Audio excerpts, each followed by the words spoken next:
जय हिंद साथियों, स्वागत है आपको हमारे चैनल पीसीएस दर्पण पे। देख रहे हैं दोस्तों, यूनिक पब्लिकेशन का 2025 के लिए परीक्षा हेतु अति महत्वपूर्ण यह बिहार विद्यालय परीक्षा समिति द्वारा आयोजित पटना डीएलएड संयुक्त प्रवेश परीक्षा जो हम लोग प्रीवियस ईयर का क्वेश्चन लगा रहे थे दोस्तों, इसमें आज जो हम लोग करने वाले हैं वो 6 नंबर सेट प्रैक्टिस है। देखिए 6 नंबर में क्या है, बोला गया है ना ये 6 नंबर में कि बिहार डीएलएड परीक्षा 6/6/2023 में पूछा गया प्रश्न है दोस्तों। टोटल आपको 120 क्वेश्चन मिलेंगे और प्रीवियस ईयर बहुत ही इंपॉर्टेंट होता है। इसमें आपका स्कोर क्या रहता है कमेंट सेक्शन में जरूर बताइए दोस्तों। आप अपने दोस्तों में ज़्यादा से ज़्यादा शेयर करिएगा। चलिए स्टार्ट करते हैं सेशन को। आप हमारे चैनल पे नए तो सब्सक्राइब कीजिएगा ताकि नेक्स्ट ऑन वीडियो सबसे पहले आप तक पहुंचेगी। बिहार डीएलएड परीक्षा 6/6/2023 का पूछा गया पहला प्रश्न इसमें आता है सेक्शन जनरल इंग्लिश का। आइए जनरल इंग्लिश में देखते हैं क्वेश्चन क्या बना हुआ है। देखिए पहला क्वेश्चन आपका कह रहा है कि इसमें दोस्तों है fill up the blank with the correct options. Question क्या है आपका कि there is a bridge dash the river. Answer क्या बनेगा यहाँ पे, तो आंसर बताएंगे कि there is a bridge across the river. Options क्या बनेंगे, राइट आंसर डी बनेगा। देखिए नेक्स्ट कह रहा है choose the correct phrase from the given option and make a conditional sentence. क्या है सेंटेंस हमारा, we get tired when we dash get enough sleep. Answer इसमें क्या बनेंगे, तो आंसर आप बताओगे कि हम लोग जो थक जाते हैं उसके जस्ट पर्याप्त नींद नहीं लेते हैं ना। जब हम लोग थक जाते हैं तो पर्याप्त नींद नहीं लेते हैं, तो आंसर यहाँ पे बताएंगे डोंट, है ना, नहीं लेते हैं ना। आंसर ये बनेगा we get tired when we don't get enough sleep. देखिए select the alternative which best express the meaning of the items या फ्रेजेस। आइए देखिए क्या है, in black and white. In black and white का मतलब होता क्या है, इसका मतलब होता है इन ब्लैक एंड व्हाइट का मतलब कि आप इसमें लिखना है ना, लिखने से संबंधित है। इन रिटन फॉर्म, है ना। आंसर्स क्या बनेंगे, ऑप्शन नंबर ए करेक्ट होगा आपका। देखिए next question fill up the blank with the correct options. क्या है, nobody dash the fact. Nobody dash the fact, तो ऑप्शन बताएंगे nobody knows the fact. Option number A बनेगा। Which sentence has the correct punctuation mark. कौन सी sentence है जिसमें punctuation marks सही है, तो देखेंगे कौन सी सही है।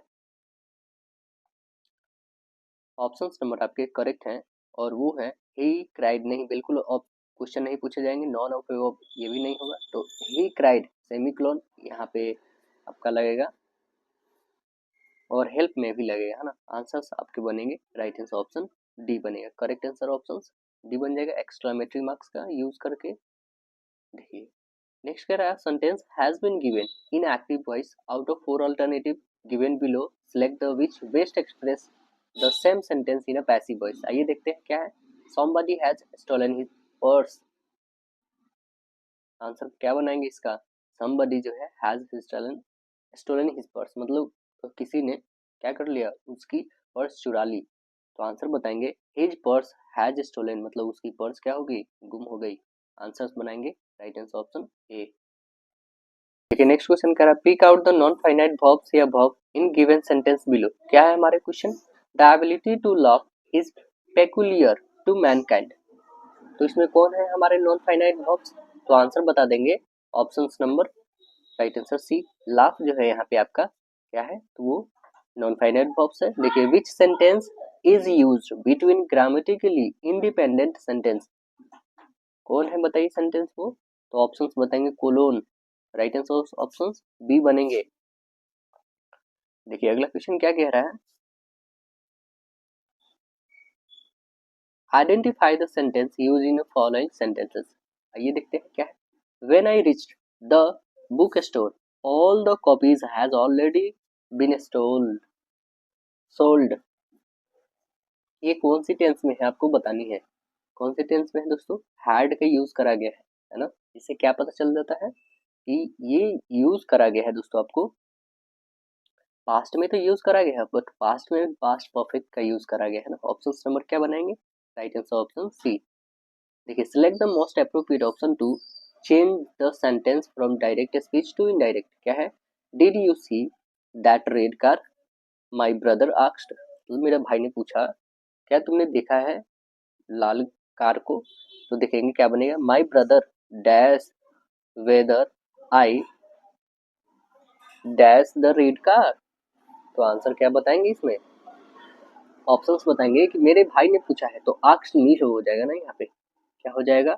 आस्क्ड मी, मेरे से पूछा है। My brother asked me whether I I had seen the red car. Options क्या बनेंगे? Right answer option C. Select the alternative which best express meaning of items या phrases. In spite of, in spite of का मतलब क्या होता है? इन spite of के यहाँ पे मतलब अभिप्राय है इसके, के बावजूद, है ना। क्या होता है इसका मतलब? के बावजूद। तो आंसर क्या बन जाएंगे हमारा? Even thought. आंसर्स बनेंगे right answer C, even thought. देखिए, select the most appropriate option to change the direct speech to indirect. क्या है हमारे पास? Varun said I will be joining you all at the airport. तो इसका बनेगा क्या हमारा? बनेगा Varun said that dash joining dash at the airport. तो आंसर क्या बताएंगे? ऑप्शन आप बताएंगे इसमें। वरुण सेड दैट, है ना, यहाँ पे होगा ही वुड होगा, है ना, he would be joining us all the airport. Answers क्या बनेंगे आपके? राइट आंसर ऑप्शन डी बनेगा। देखिए अगला question, fill up the blank with the correct options. क्या है? Everyone dash rewarded. तो ऑप्शंस क्या बताएंगे? Everyone was rewarded. Answer D बताएंगे। देखिए, select the alternative which best express meanings items या फ्रेजेस। क्या है? At a stretch, at a stretch का मतलब क्या बताएंगे आप दोस्तों? एट अ स्ट्रेच का मतलब यहाँ पे बताइएगा लगातार, बिना रुके, है ना। तो आंसर क्या बनेगा यहाँ पे? At one time without stopping. Answer ये बताएंगे आप। Pick out the non finite verb या verbs in the given sentence below. Most boy like playing games. Answers क्या बताएंगे? ऑप्शंस बोलेंगे playing. Right answer options D बनेगा आपका। इसमें नॉन फाइनाइट प्लेइंग होगा। देखिए next question, fill in the blank with the suitable cohesive device. आइए देखते हैं। Most animal sleep like people, do they lie down, dash bird and horses sleep will standing up. Answer इसमें क्या बताएंगे दोस्तों? तो आंसर बताएंगे डाउन, हाउएवर, है ना। आंसर बताएंगे ऑप्शन नंबर के सी करेक्ट हो जाएंगे यहाँ पे। राइट आंसर क्या बनेंगे दोस्तों? Option number C. मतलब कि आप देखोगे कि जानवरों तथा पक्षियों के जो साथ साथ मानवों के बीच जो समानता तथा असमानता को व्यक्त किया गया है इस वाक्य में, ठीक है ना। चलिए, fill in the blank with the correct options. ये देखते हैं। Mother did not have time to go to the store. तो आंसर्स क्या यहाँ पे? Go to the store dash there was no milk in the refrigerator. Answers क्या बताएंगे इसमें? ऑप्शंस बताएंगे कॉन्सिक्वेंटली, है ना। ऑप्शंस क्या बनेंगे? राइट आंसर ऑप्शंस बी यहाँ पे। मतलब माँ के पास दुकान जाने का समय नहीं था, अतः वह क्या करती है, इसके फलस्वरूप रेफ्रिजरेटर, है ना, जो फ्रीजर होती है उसमें दूध नहीं था, मतलब नहीं बचा था, है ना। तो आंसर्स क्या बनेंगे यहाँ पे? कॉन्सिक्वेंटली। देखिए कह रहा है क्या? Fill in the blank with the correct options. क्या है हमारे पास? The student were playing dash the garden. बताएंगे in the garden. Option number C बताएंगे। चलिए अगला क्वेश्चन देखेंगे हम लोग। Choose the correct phrase from the given options and make a conditional sentence. She dash pleased if you can. तो answers बताएंगे she would be pleased if you can. Option number A बनेगा आपका। देखिए, complete the sentence using appropriate option which tense is used to express general truths and facts. बताइए। तो answers बता देंगे, वो है present indefinite tense. Option number right answer D बनेगा। देखिए नेक्स्ट जो सेक्शन आता है ये हमारा गणित का है। देखिए गणित में क्या क्वेश्चन है? अवरोधी समीकरण युग्म का डैश हल होते हैं। ये तो आपको याद करने वाले हैं। तो अवरोधी समीकरण युग्म का जो है हल पता है कितने होते हैं? तो आप बता देंगे एक अनंत हल होता है इसका, है ना। ऑप्शन नंबर बताएंगे, राइट आंसर ऑप्शन बी होगा। ये क्वेश्चन कह रहा है इसमें कि एक साइकिल को 500 रुपए के तुरंत भुगतान तथा 1 माह के बाद 610 रुपए की किस्त पर बेचा जा रहा है। यदि 20% वार्षिक दर से ब्याज लिया जा रहा है तो साइकिल का नगद मूल्य ज्ञात करना हमें कि क्या होगा। तो नगद मूल्य कैसे निकालेंगे? किस्त वाला है तो देखेंगे किस्त वाले कैसे बनाएंगे। पहले तो हम मान लेते हैं क्या कि मूलधन हमारा 100 रुपया है, तब 1 माह का किस्त हो जाएगा आपका 1 और प्लस आप करोगे 100 और गुने 1 माह के लिए गुने कितना प्रतिशत, 20%। अपॉन में आपका लिखोगे कि 12 और बटे 100। क्यों लिखोगे 12? क्योंकि 1 महीना के लिए है तो 12 से डिवाइड करेंगे तब तो 1 साल के लिए होगा ना। ये किसके बराबर है? तो आप बता दोगे कि यह जो है किस्त, यह जो बराबर है आपका 610 के बराबर है। ठीक है, अब इसे सॉल्व करते हैं हम लोग। तो कितने हो जाएंगे? 20 से काटो 20, 25 कटेगा और तो कटने वाला है नहीं, यानी कितने आ जाएंगे हमारे पास? तो आप बता दोगे यहाँ पे x और प्लस ये हो जाएगा x अपॉन हो जाएगा 60।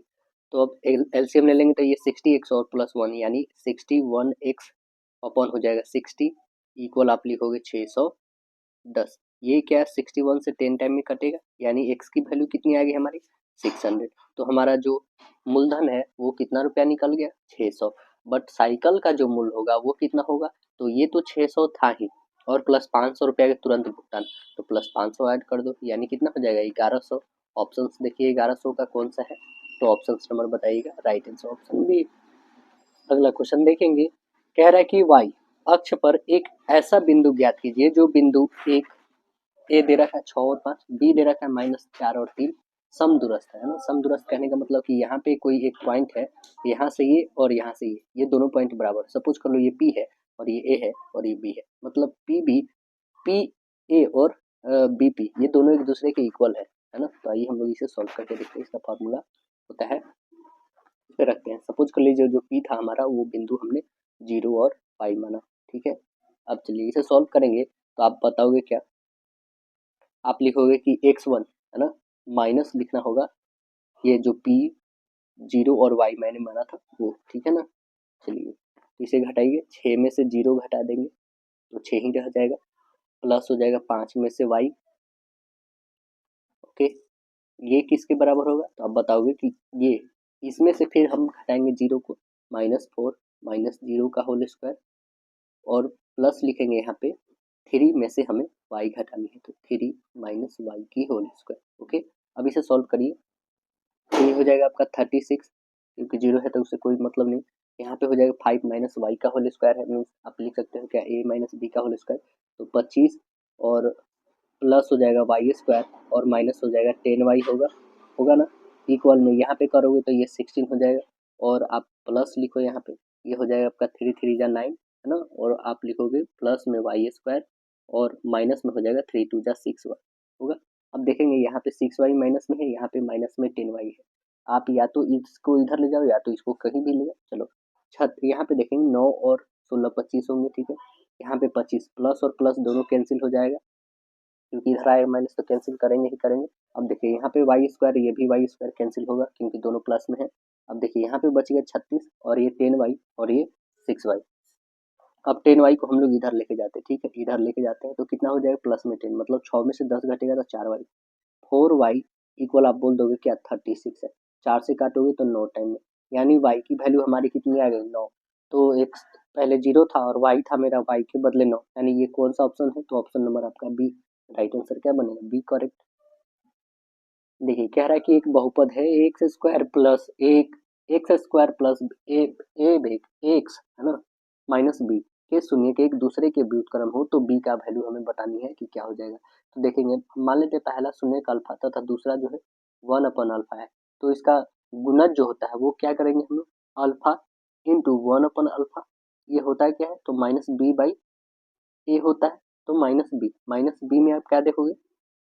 तो माइनस बी में आप देखोगे यहाँ पे क्या है? तो हमारे पास एक है, ओके ना, यहाँ पे एक, और ये तो हमारे पास एक ही है तो क्या रहेगा माइनस में रहेगा। क्यों रहेगा माइनस में? बिकॉज हमारे पास जो है माइनस में बी लिखना है ना, तो इस कारण जो है ऑप्शन हमारा आंसर जो आएगा -1। आंसर क्या बनेगा? राइट आंसर सी बनेगा। आंसर क्या बनेंगे हमारे? Right answer C. गुणज जो आ गया है माइनस माइनस आया है। माइनस और ऊपर में माइनस था तो माइनस ही इधर जाएगा। यदि बिंदु x2 और दूसरा है -3 -4 7 और -5 संरेख हो तो x का वैल्यू आपको बताना है क्या हो जाएगा।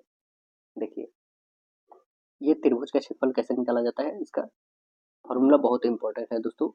1/2 है ना, x1 into y2 minus y3 है ना, प्लस में लिखोगे आप x2 into y3 minus y1 okay, और प्लस लिखेंगे x3 इंटू y1 और माइनस y2 ओके।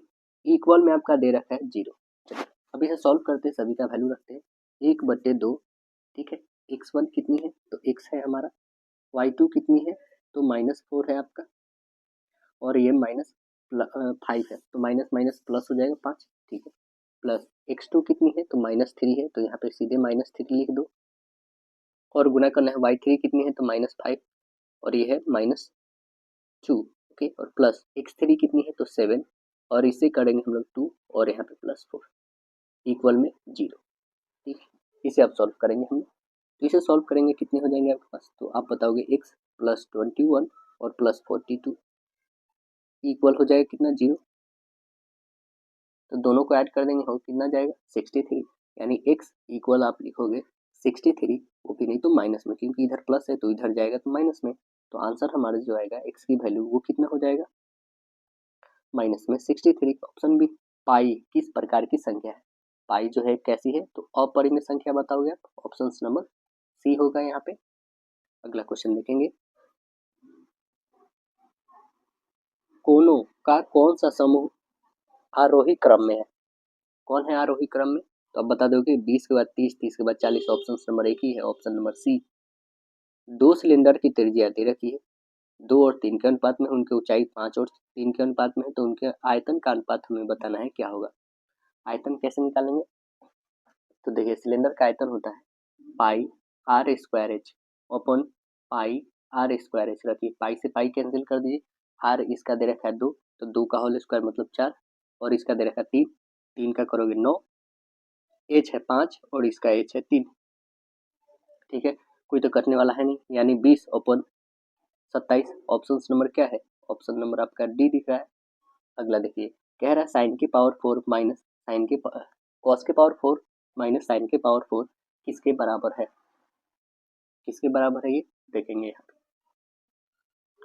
साइन के पावर पहले कॉस के पावर 4 है ना, माइनस साइन के पावर 4 है ओके। अब ये जो हम लोग लिख सकते हैं क्या, कॉस के पावर 4 को हम लोग cos square minus sine square okay, और लिख सकते हैं क्या कॉस स्क्वायर और प्लस में हो जाएगा साइन स्क्वायर। ये आप तो समझ गए होंगे दोस्तों, क्या है कि ए स्क्वायर माइनस बी स्क्वायर का फॉर्मूला होता है ए प्लस बी इंटू ए माइनस बी है ना, तो जस्ट वही लिखे हम लोग।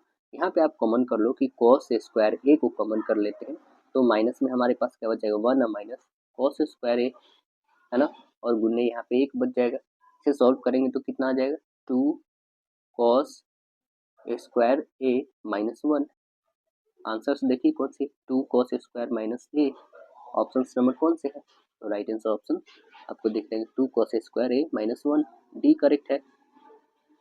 कह रहा है किन मानों के लिए समीकरण A x square plus B x plus C equal 0 द्विघात समीकरण होगा, तो आंसर क्या बताएंगे, ऑप्शंस बताएंगे कि ए के सभी मान्य शून्य को छोड़कर है ना, ऑप्शंस क्या बन जाएंगे, राइट आंसर ऑप्शन बी हो जाएगा यहाँ पे आपका।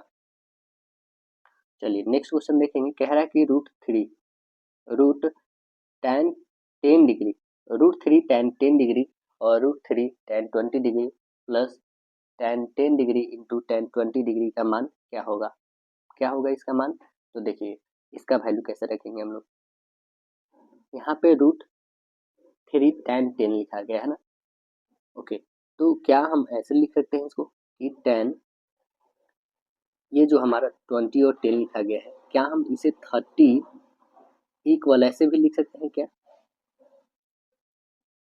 30 को हम लोग tan 20 और प्लस 10 लिख सकते हैं क्या, बिल्कुल ऐसे कर सकते हैं हम लोग ओके। अब देखेंगे सेम बस वही करना है हमें, तो हम लोग ने करा यहाँ पे tan 20 डिग्री और प्लस tan 10 डिग्री अपॉन लिखेंगे हम लोग कितना, तो 1 minus tan 20 degree into tan 10 degree. ठीक है, अब इसे सॉल्व करेंगे तो इसके जस्ट इक्वल में हमने क्या रखा है 1/√3 को, 1/√3 को यहाँ पे सॉल्व करते हैं, 1/√3 इक्वल में है, ओके ना। अब इसे क्रॉस मल्टीपल कर दोगे तो आपके पास कितने जाएंगे √3 tan 20 degree plus √3 tan 10 degree equal में हो जाएगा 1 माइनस tan 20 डिग्री इंटू हो जाएगा tan 10 डिग्री, होंगे ना।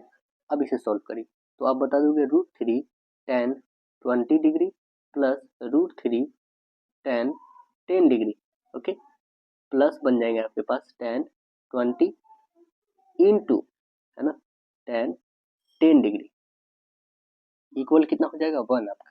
तो आंसर्स क्या बनेंगे, राइट आंसर्स ऑप्शन ए बन जाएगा, ऑप्शन ए करेक्ट होगा आपका।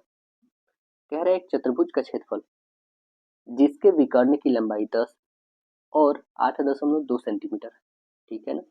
तो हमें क्षेत्रफल बताना है।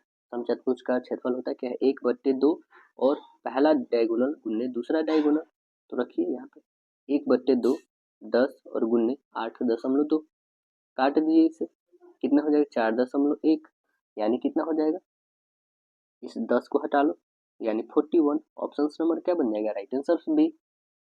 मोहन एक घर 30,000 रुपए में खरीदा जिसका 25% वार्षिक दर से अवमूल्यन हो रहा है, तो 3 साल के बाद उसकी कीमत क्या हो जाएगी, बताइए क्या हो जाएगी 3 साल के बाद। देखिए 3 साल के बाद क्या कीमत हो जाएगी 30,000 है, ठीक है ना।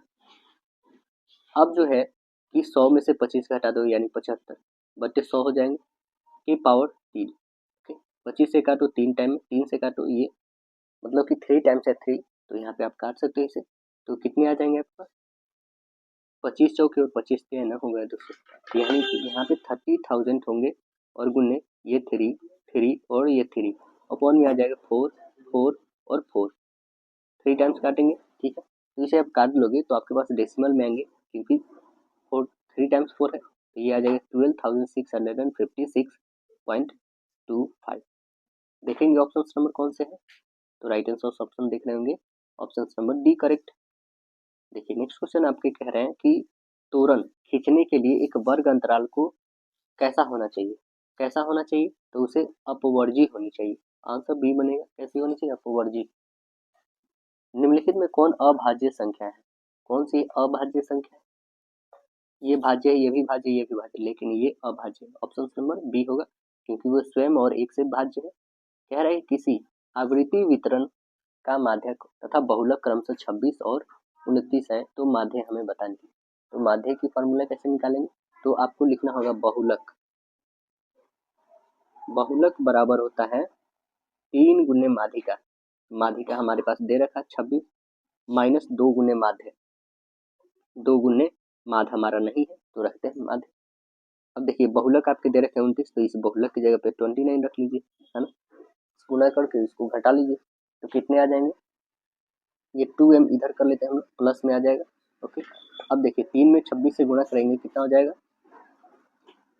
78 में से 29 घटा दो कितने बन जाएगा आपके पास, तो 9 और ये हो जाएंगे 4 ओपन हो जाएगा 2, मतलब कि हमारे पास कितने आ गए, तो आप बता दोगे कि 49/2 इससे डिवाइड कर देंगे तो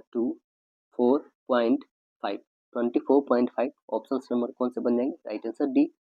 कह रहा है कि इस त्रिभुज में कम से कम डैश न्यून कोण हो सकते हैं, कितने न्यून कोण हो सकते हैं, तो कम से कम 3 न्यून कोण हो सकते हैं, क्या बात बिल्कुल सही है, तो यस 3 न्यून कोण हो सकते हैं। कैसे, तो देखेंगे एक हमने समबाहु त्रिभुज बनाया, ये भी 60 डिग्री, ये भी 60, ये भी 60, तीनों हो सकते हैं ना, तो इस कारण करेक्ट आंसर ऑप्शन ए बनेगा।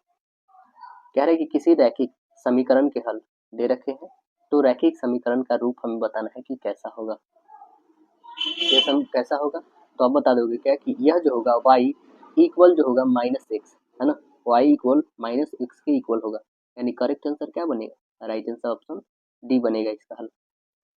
कह रहा है वृत्त का क्षेत्रफल 14 सेंटीमीटर है ना, अंकित किया जाता है वृत्त का क्षेत्रफल जो कि 14 सेंटीमीटर भुजा वाले वर्ग में अंकित किया जाता है, तो देखिएगा वृत्त का व्यास बराबर लिखेंगे वर्ग का भुजा 14 सेंटीमीटर, त्रिज्या 14 आप यहाँ से निकाल लोगे, त्रिज्या कितनी हो जाएंगी, आर निकाल दोगे, 14 का आधा 7, जब 7 आ ही गया है तो यहाँ पे क्षेत्रफल आप निकाल सकते हैं, पाई आर स्क्वायर, पाई को पाई रखो, आर का 49, यानी ऑप्शन नंबर डी दिख रहे 49 पाई ए स्क्वायर।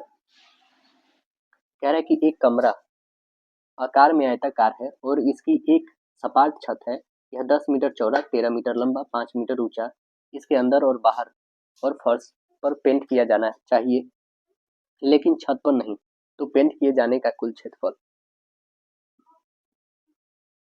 क्या हो जाएगा, यहाँ पे कुल क्षेत्रफल इसका देखिए कैसे निकालेंगे, फॉर्मूला लिखेंगे आपको 2 इंटू 2LB प्लस हो जाएगा 2BH इंटू प्लस हो जाएगा LB।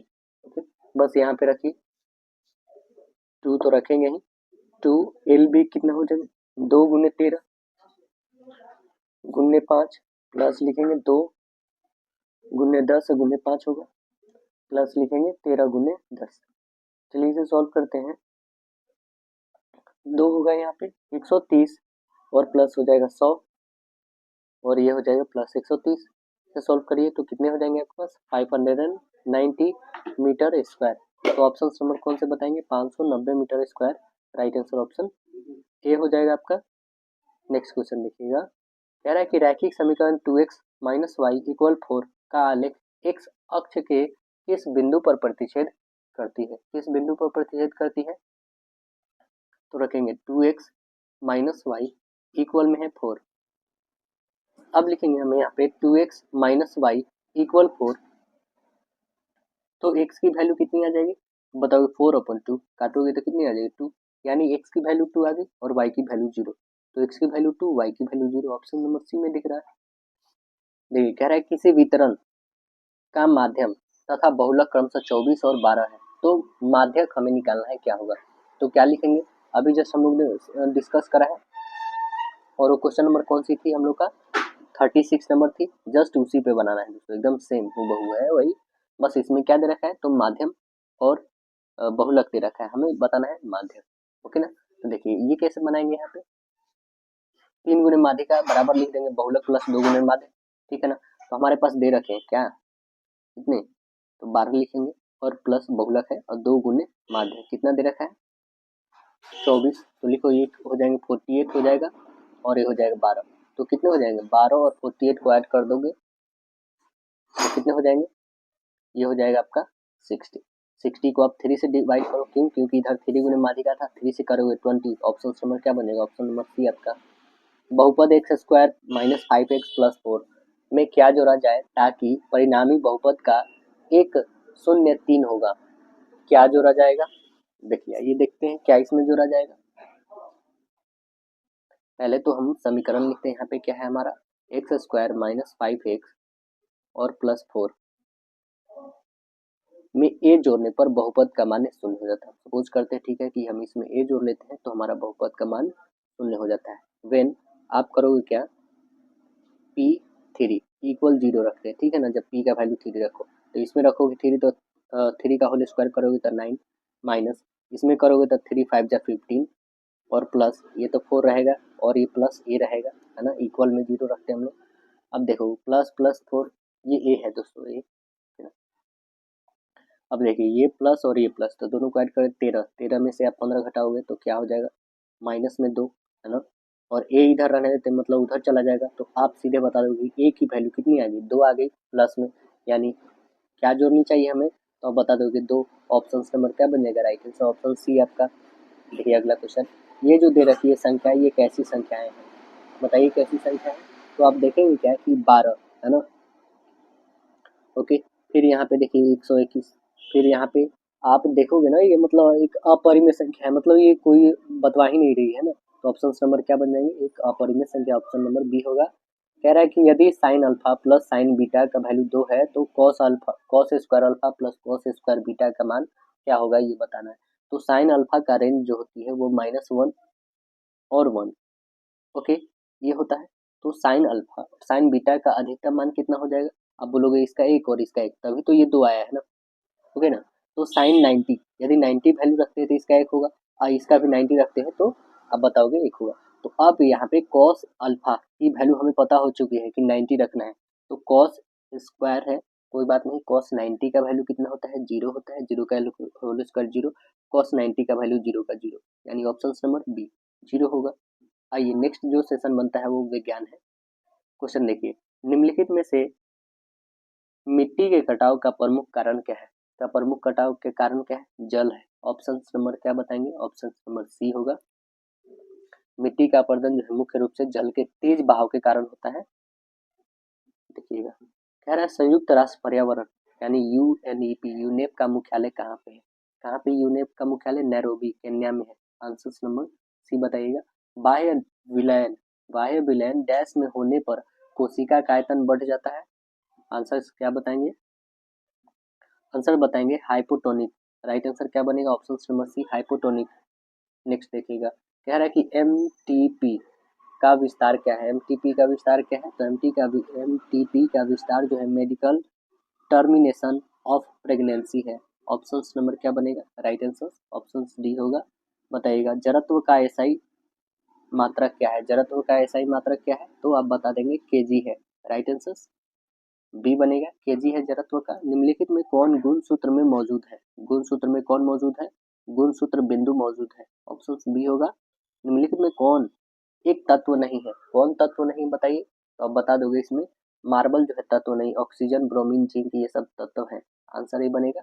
निम्नलिखित में कौन सा कवक के उदाहरण है, कवक के उदाहरण बताइए, तो कवक के उदाहरण ये सभी है, ईस्ट है ना, टोडस्टूल है और पुकिनिया है। ऑप्शन नंबर सी बनेगा।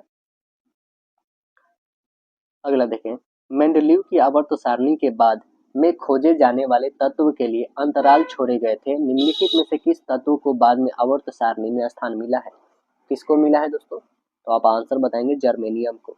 आंसर ये बताइएगा किसको मिला है, जर्मेनियम को मिला है। देखिए अगला क्वेश्चन क्या कह रहा है कि अम्ल क्षार के साथ प्रतिक्रिया कर क्या देता है, क्या देता है बताइए, तो आंसर बताएंगे ये लवण देता है। आंसर नंबर सी बनेगा, लवण देता है। बताइए वाल्मीकि नगर वन्य जीव अभ्यारण्य बिहार के किस जिले में स्थित है, बताइए ऑप्शन आपके सामने है, तो आंसर क्या बताएंगे, यह जो है पश्चिम चंपारण में। आंसर सही बनेगा, किसमें है, वेस्ट चंपारण में। अगला बताएंगे इनमें कौन धातु है, आइए ऑप्शन देखिए और बताइए इसमें धातु कौन है दोस्तों, तो आप बता दोगे कि धातु जो है इसमें कौन है, सोडियम है ना। आंसर क्या बताएंगे, राइट आंसर ऑप्शन बी हो जाएगा, है ना। और इसे क्या कहते हैं, ऑक्सीजन, इसे क्या कहते हैं, सल्फर, इसे क्या कहते हैं दोस्तों, नाइट्रोजन। कह रहा है कि अगर किसी वस्तु का विस्थापन समय के वर्ग का समानुपाती हो तो वस्तु गति कर रही है, कैसे गति कर रही है बता दीजिए, तो आप बता दोगे कि एक समान त्वरण से गति कर रही है। आंसर सी बताएंगे आप। चलिए अगला क्वेश्चन कह रहा है बैटरी में प्रयुक्त विद्युत धारा किस प्रकार की होती है, कैसी होती है, तो यह होती है डीसी, कैसी होती है, डीसी। ऑप्शन नंबर सी बने, यानी डायरेक्ट करंट विद्युत धारा, है ना। जनरेटर से उत्पन्न विद्युत धारा क्या होती है, एसी होती है। देखिए गाय की स्वदेशी या देसी नस्ल की विशेषता क्या है, तो इसकी विशेषता है ना कि दीर्घ अवधि तक दूध देना, अल्प अवधि तक दूध देना, इसका दोनों काम है। तो आंसर क्या बनेगा, राइट आंसर, ज्यादा दिन तक भी दे सकती है, कम दिन तक भी दे सकती है।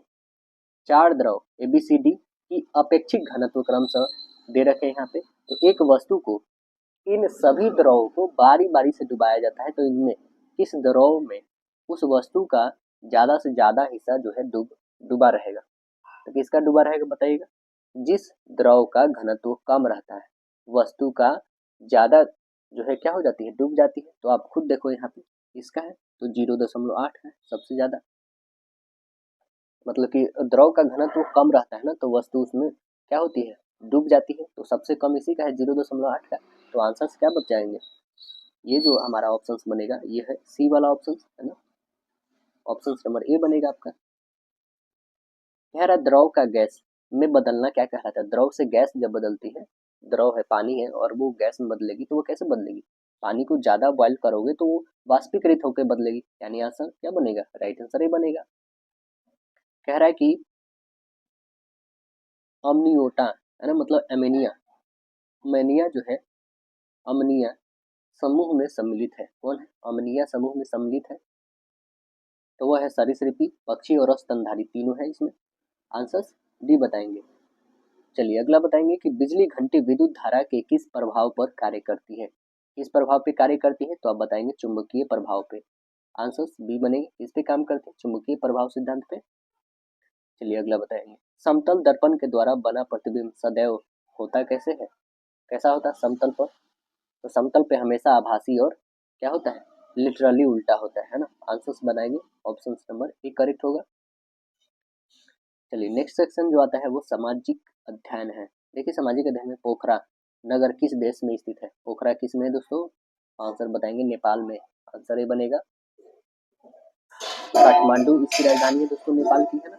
और नेपाल के बाद जो है यह दूसरी सबसे आबादी वाला नगर है पोखर। अगला बताइए, कह रहा है कि किस वर्ष रूसी क्रांति ने आर्थिक लोकतंत्र की नींव को मजबूती प्रदान की थी। कब किया था, तो 1917 में। आंसर्स ए बताएंगे, कब, 1917 में। अगला देखिए, टेक्सोल का उपयोग होता है। टेक्सोल का उपयोग किसमें होता है, कैंसर में। आंसर डी बताएंगे, किसमें होता है, कैंसर में होता है। कह रहा है कि गिलगिट जॉर्ज किस नदी पर है। गिलगिट गॉर्ज किस नदी पर है, सिंधु नदी पे है। अखिल भारतीय किसान सभा का गठन कहाँ हुआ था और कब हुआ था, तो आंसर बताएंगे 1936 में लखनऊ में हुआ था। आंसर बी बताएंगे, 1936 में और लखनऊ में हुआ था। और कौन के थे, शाहजहान सरस्वती के नेतृत्व में हुआ था। और एनजी गंगा इसके सचिव थे। एनजी गंगा कौन थे, सचिव। लोकसभा में बहुमत दल का नेता कौन होता है। बहुमत दल का नेता होते कौन है, प्रधानमंत्री। निम्नलिखित में कौन सा फसल पेय फसल है, बताइए कौन सा है पेय फसल, तो आंसर बताएंगे चाय पेय फसल है। Option B. देखिए नेपानगर किस उद्योग के लिए प्रसिद्ध है। नेपानगर बताएंगे अखबारी कागज के लिए प्रसिद्ध है। आंसर सी बताएंगे, नेपानगर अखबारी कागज के लिए प्रसिद्ध है।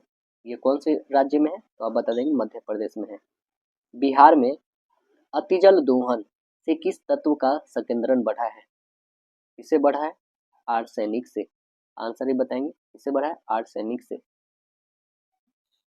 किस देश में ओलंपिक खेल का विरोध नस्ल पर आधारित था। किस देश में ओलंपिक खेल का विरोध नस्ल पर आधारित था, तो आंसर्स बताएंगे वो है मैक्सिको। आंसर्स बनेगा ऑप्शन नंबर ए, मैक्सिको। मीठे पानी का लगभग 70% डैश ग्रीनलैंड और दुनिया के पर्वतीय क्षेत्र में बर्फ की जो है चादरों और ग्लेशियरों के रूप होता है, वह होता है अंटार्कटिका में। आंसर्स बी बताएंगे, अंटार्कटिका। इनमें कौन सा वृक्ष पर्वतीय वन में पाया जाता है। पर्वतीय वन में चेस्टनट कौन सी पाई जाती है, चेस्टनट। पटना का पुराना नाम बताइए। पटना का पुराना नाम उपयुक्त तीनों है, कुसुमपुर भी था, अजीमाबाद भी और पाटलिपुत्रा भी। जनजातियों की सबसे अधिक आबादी कहाँ है, कहाँ पर है, अफ्रीका में। आंसर ही बनेगा अफ्रीका। डैश में प्रकाशित ब्रुंडलैंड कमीशन रिपोर्ट ने सतत विकास के बारे में विचार साझा किया और इसे कैसे प्राप्त किया जा सकता है। कैसे प्राप्त किया जा सकता है, तो आंसर बताएंगे ऑप्शन नंबर डी। 1987 में प्रकाशित ब्रुंडलैंड कमीशन रिपोर्ट ने सतत विकास के बारे में विचार और साझा किया और इसे कैसे पकड़ा जा सकता है ये बताया। आंसर डी बनेगा। द्वितीय विश्व युद्ध का अंत कब हुआ। प्रथम कब से कब चला था, 1914 से 18 तक चला था।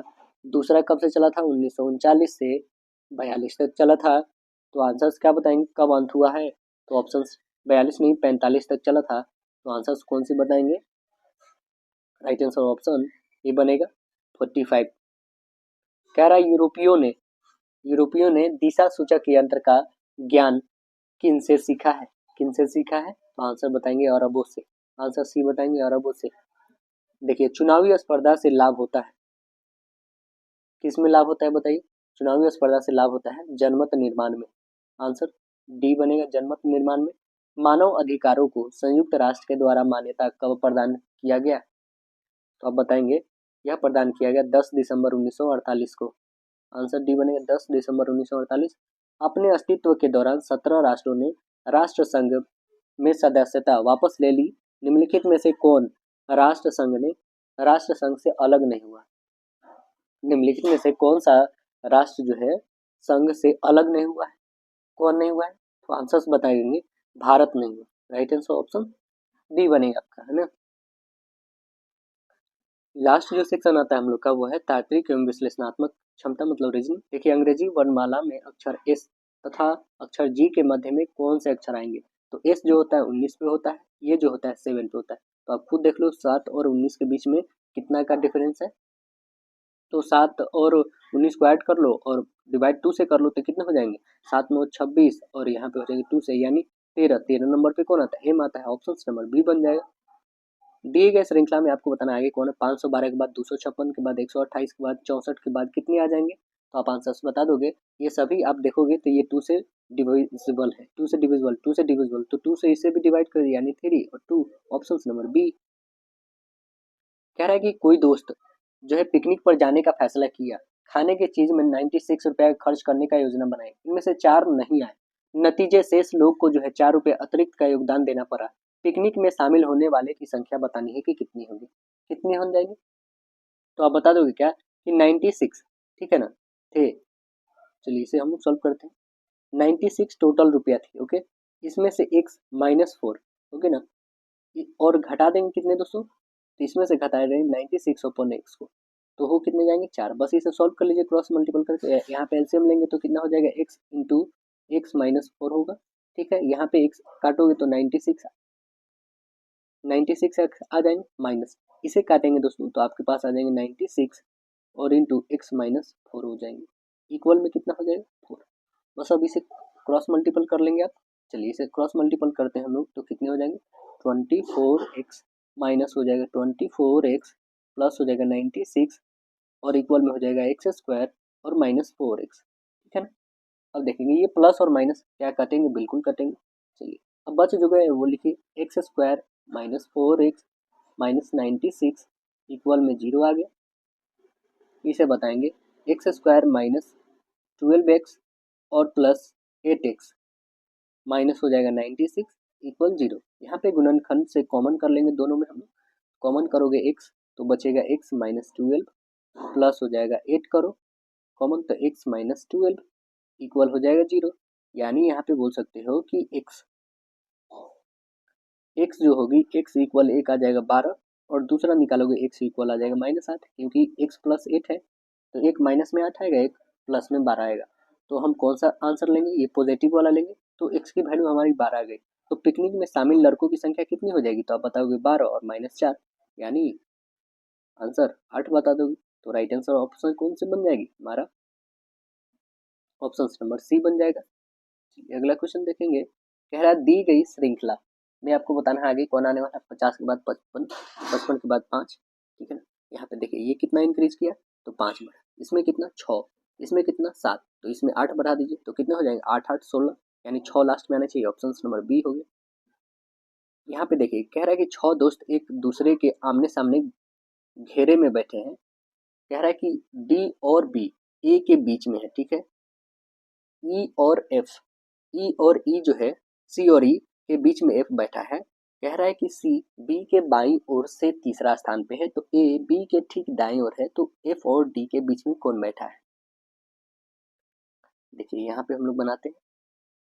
पहले क्या बोल रहा है कि आमने सामने बैठे हैं डी और बी के बीच में ए, डी और बी के, ओके। डी यहाँ पे हम सपोज कर लेते डालते हैं, ठीक है। यहाँ पे बी और डी के बीच में एक बैठा दीजिए, एक। अब देखिए नेक्स्ट पढ़ते हैं कि ई और सी के बीच में एफ है, ई और सी के बीच में, ठीक है। यहाँ पे ई को डाल देते हैं। अब सी भी डालना हमें, तो सी यहाँ पे डाली तभी तो बीच में एफ रहेगा। यहाँ पे एफ, यहाँ पे सी, ठीक है। 6 के 6 हो गए। अब देखेंगे कह रहा है कि सी के बाईं ओर से तीसरा, बी के बाईं ओर से, बी यहाँ पे है, बी के बाईं ओर से तीसरा देखोगे तो सी है ही, ठीक है। कह रहा है कि बी के ठीक दाईं ओर है, बी के ठीक दाईं ओर ये तो है ही यहाँ पे, ठीक है। एफ और डी के बीच में कौन है? तो एफ कहाँ है? यहाँ पे है, और डी इसके बीच में एक ही है, वो दिख रहा है कौन सा? सी। ऑप्शन नंबर क्या बन जाएगा? Right answer D. देखिए बताना है जैसे कि आंख, नृत्य, कान क्या करेगा? तो आप बता दोगे कान जो होगा गाना सुनेगा, ऑप्शन नंबर बी। बताइए इसमें क्या हो जाएगा, फुलफिल करेगा। 49 के बाद 46 के बाद 43, 40 तो क्या आने वाला है। तो अब देखो यहाँ से कितना 3 घटा, यहाँ से 3 घटा, यहाँ से भी 3, तो यहाँ से भी 3 घटा लो, यानी कितने हो जाएंगे 37। ऑप्शन नंबर सी बनेगा। कह रहा है कि कौन शिक्षित पुरुष है परंतु नगर में रहने वाले नहीं है। नगर कौन है, तो नगर ये है दोस्तों, है ना।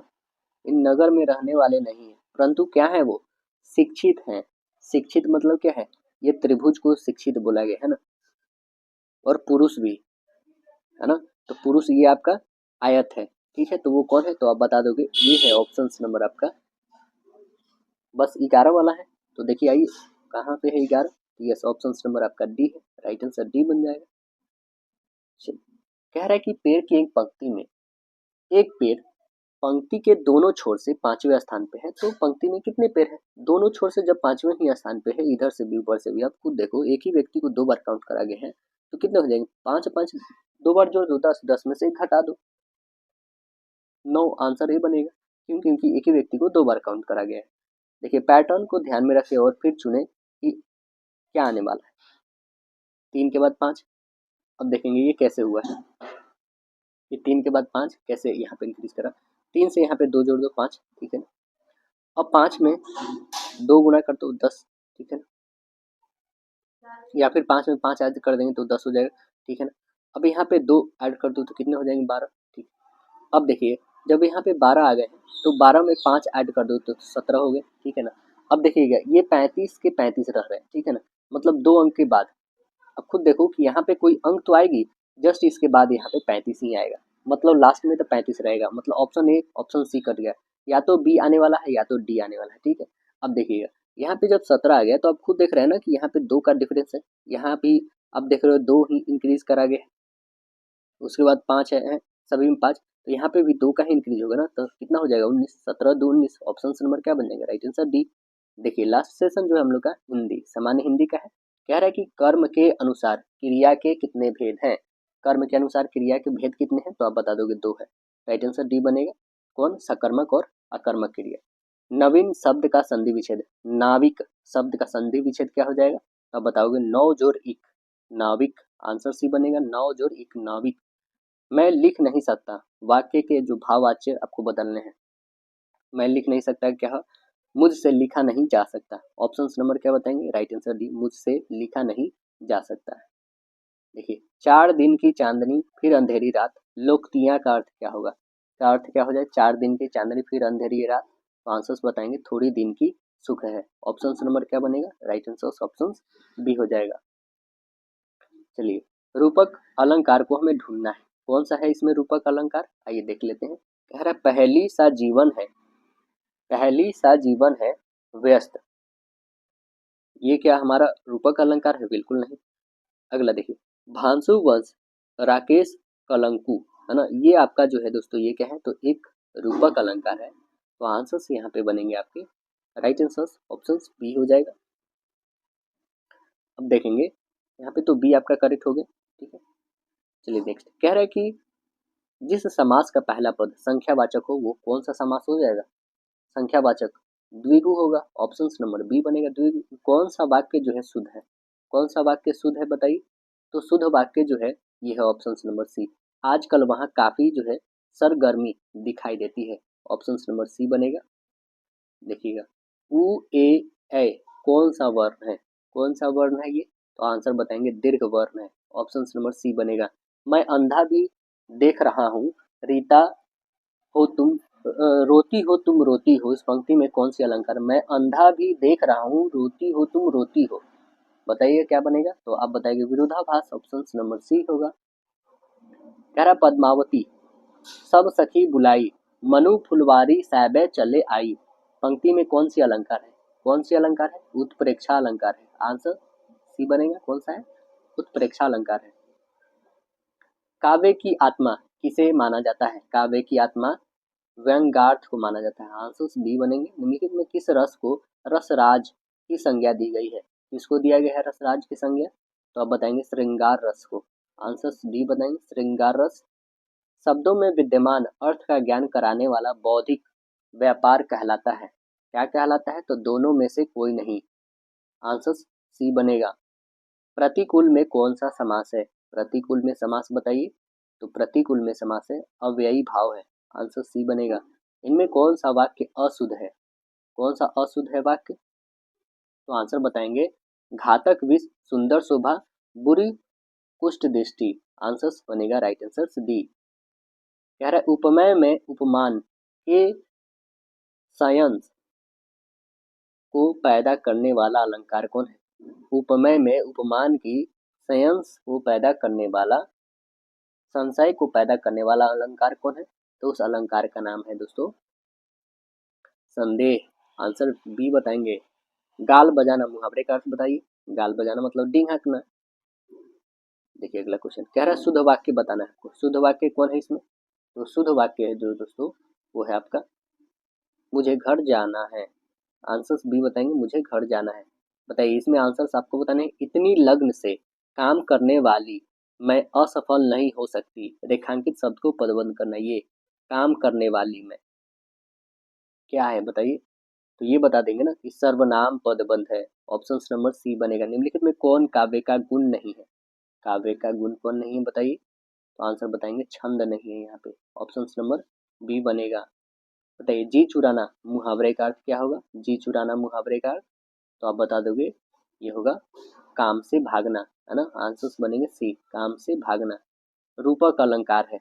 बताइएगा रूपक अलंकार क्या है? तो रूपक अलंकार है दोस्तों वन सारदी चंद्रिका चादर ओढ़े। वन सारदी चंद्रिका चादर ओढ़े। ऑप्शन नंबर डी बनेगा आपका।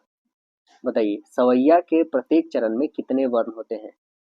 कितने वर्ण होते हैं बताएं? तो ऑप्शंस बताएंगे 22 से 26 वर्ण होते हैं। ऑप्शन नंबर बी बनेगा। जहां उपमेय में उपमान की संभावना की जाए वहां डैश होता है। वहां क्या होता है? उत्प्रेक्षा होता है। आंसर्स बी बताएंगे।